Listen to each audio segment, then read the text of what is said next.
My name is Nigel Watson.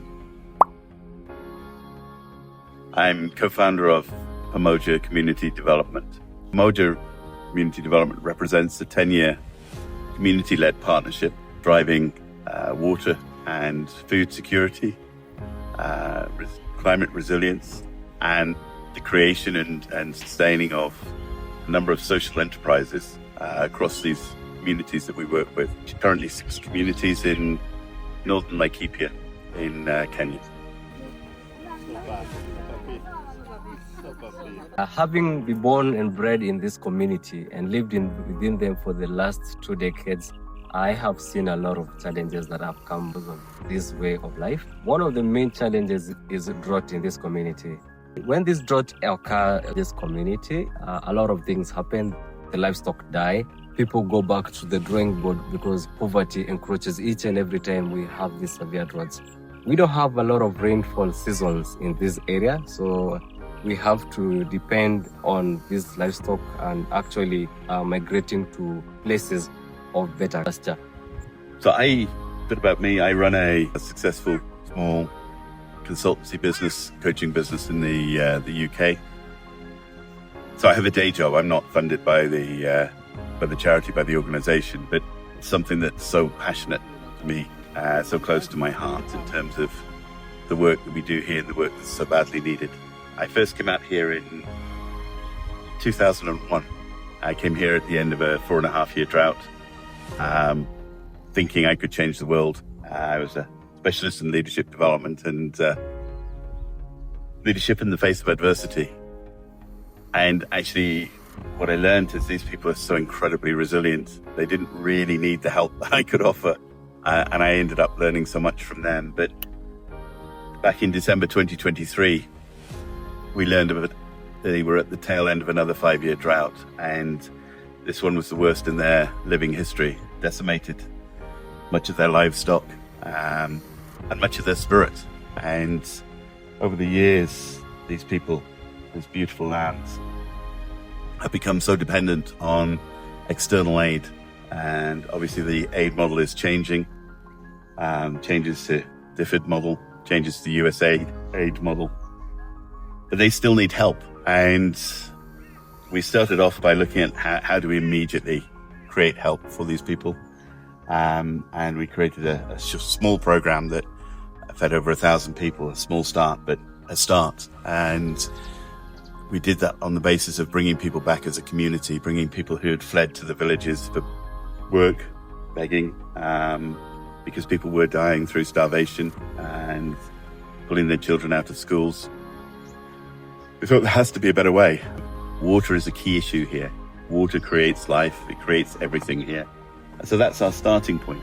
And we felt we needed to do something, but it needed a bigger change. And I think this is where my experience of working with cultural transformation in businesses came into play, in looking at how do we create a different culture? How do we organize something so that intergenerationally these people's children, their children's children and their children have a much stronger, brighter life where they can thrive and really exist.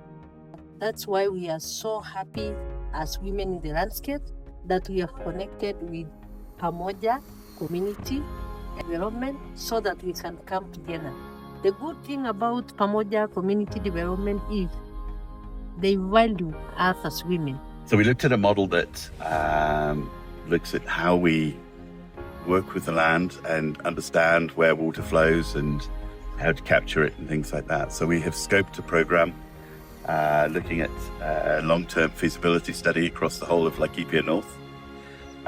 We're looking to get that funded, and that takes us into the next stage where we can then understand, well, what will those plans be to target water security. And we've done that in partnership with Kenya Meteorological Department, and we're lucky enough to have a senior advisor who formerly was part of Kenya Meteorological Department, KMD, and she's brilliant in terms of advising and guiding what are the kind of bigger projects. Short term, we need to look at other aspects of water security and how we get water to these communities.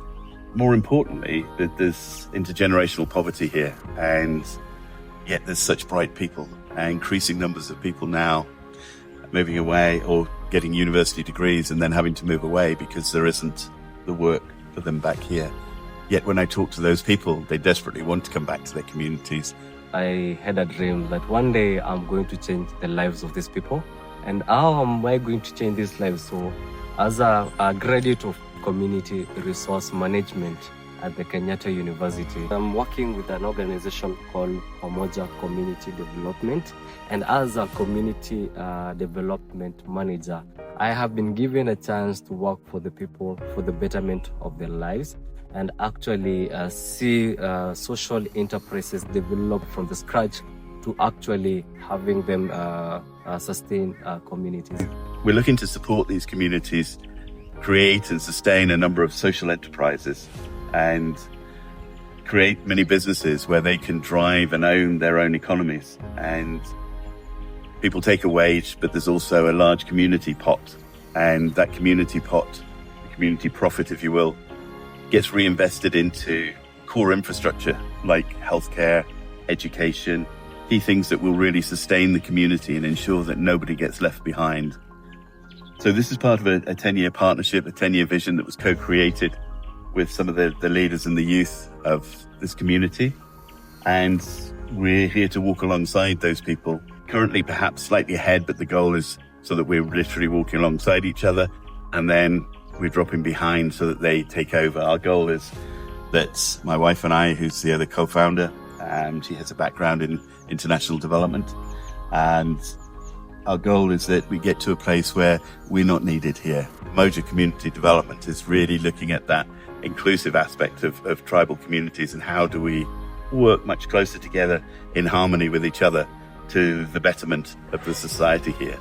So that's largely what we're looking to do, looking to achieve.